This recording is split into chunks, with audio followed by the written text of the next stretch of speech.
Sot jemi këtu në Vlorë për të dorëzuar një vepër e cila tashmë nis të gjithë fazën e certifikimit. Sot është certifikuar pista dhe tashmë vazhdojmë me të gjithë komponentët e tjerë që do ta sillin këtë aeroport brenda kësaj vere, që të jetë operacional për të gjitha fluturimet civile ndërkombëtare. Ky është një email që tregon anullimin e charterave nga vendet nordike dhe bashkë me to prishjen e kontratave turistike me operatorë të huaj.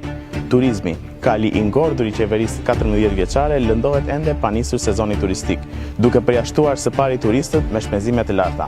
Aeroporti i munguar, i menduar si motor ekonomik për jugun, e lë krejt rivjerën e Shqipërisë jugore të varur nga Tirana.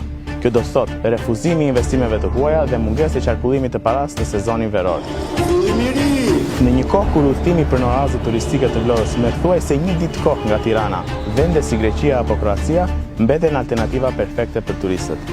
Kaosi i informacionit, njoftimet kontradiktore për hapjen, deri te dështimi në përmbushjen e afateve për visjen e punës, shkatron besimin te partnerët ndërkombëtar në sektorin e turizmit. Shtuar kjo debatit me ehon për tej kufive që shkaktoi zona e mbrojtur ku është ndërtuar aeroporti. Dështimi i hapjes së aeroportit të Vlorës ngre disa pyetje. Për çfarë investohen parat publike kur nuk ka rezultat? Përse karikohen operatorët turistik për të investuar në një industri e cila nuk ka rendiment, për sa kohë vetë qeveria dhe politikat publike nuk investojnë në asnjë nga faktorët që ndihmojnë turizmin, siç janë infrastruktura apo politikat fiskale? Si justifikohet investimi masiv në ndërtim dhe struktura hoteliere, duke e përfshirë në vorbull edhe biznesmen të ndershëm, kur qeveria është e paaftë të sigurojë kushtet për zhvillimin e turizmit të atij niveli? Kush mban përgjegjësinë për shkatrimin e zonës përreth në funksion të një projekti të dështuar? Vonesa deri te mohimi i hapjes së aeroportit të Vlorës nuk është vetëm një projekt i dështuar. Kjo sinjalizon në fakt një sistem ekonomik dhe zhvillimor absurd.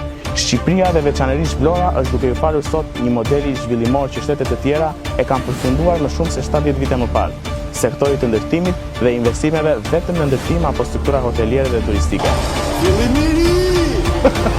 Ndërsa bota kërkon sot investimet në inovacion dhe teknologji, vendi ynë beson akoma se ngritja e mureve dhe kullave boshe do të rigjenerojë ekonominë, në një kohë kur popullsia vazhdon në rënje të lirë. Së pari, pse Shqipëria sot është e paaftë dhe e braktisur nga interesi i investimeve në sektor të tjerë?